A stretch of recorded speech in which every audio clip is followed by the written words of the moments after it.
Diversity is unbelievably important because, the media, it's such a creative and vibrant sector, and creativity is only enhanced by having different voices, different backgrounds in the room. It's actually one of the biggest findings is how few broadcasters systematically collect data, and where they do collect data, it's not always very wide-ranging. There's very little data kept even by the big broadcasters, and so I think that's a hugely important challenge, but it's hugely important to make progress, because without the data you can't have real accountability. I think what's interesting is it's even starker than for TV. And so a lot of the themes are very similar. The lack of data and reporting transparency, the lack of representation of senior women, the paucity of different ethnic minority communities, and then, as you say, for some dimensions of diversity, we just have, we're not even off the baseline because we've got so little data. I mean, I tend to be quite an optimist, because I think we're having the debate now.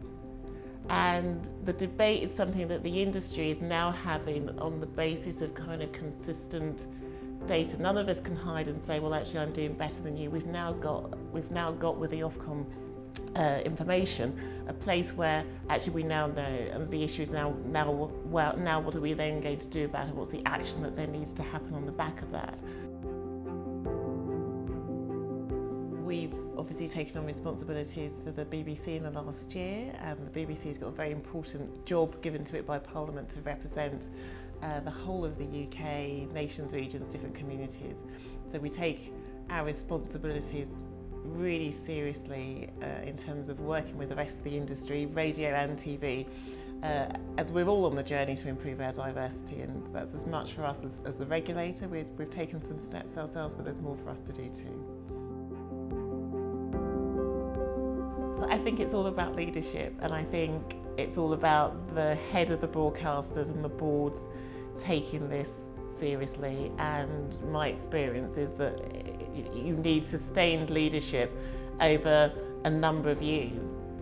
Unless your chief executive, unless your board sees this as being absolutely fundamental part of their values, but also fundamental to their business and reaching their audiences and listeners, you're just not going to make the progress you need to. I think it's fantastic that community radio has demonstrated quite small scale, and obviously with some support, including by us, the vibrancy, but also finding your audience and representing and portraying your local audience. I think the challenge then is that the big broadcasters, BBC, Global, Bauer and so on, are able to take the lessons of generating fantastic content for audiences that are represented across the UK, and they're able to then take that learning and really imbue that within their organisation. So my mum,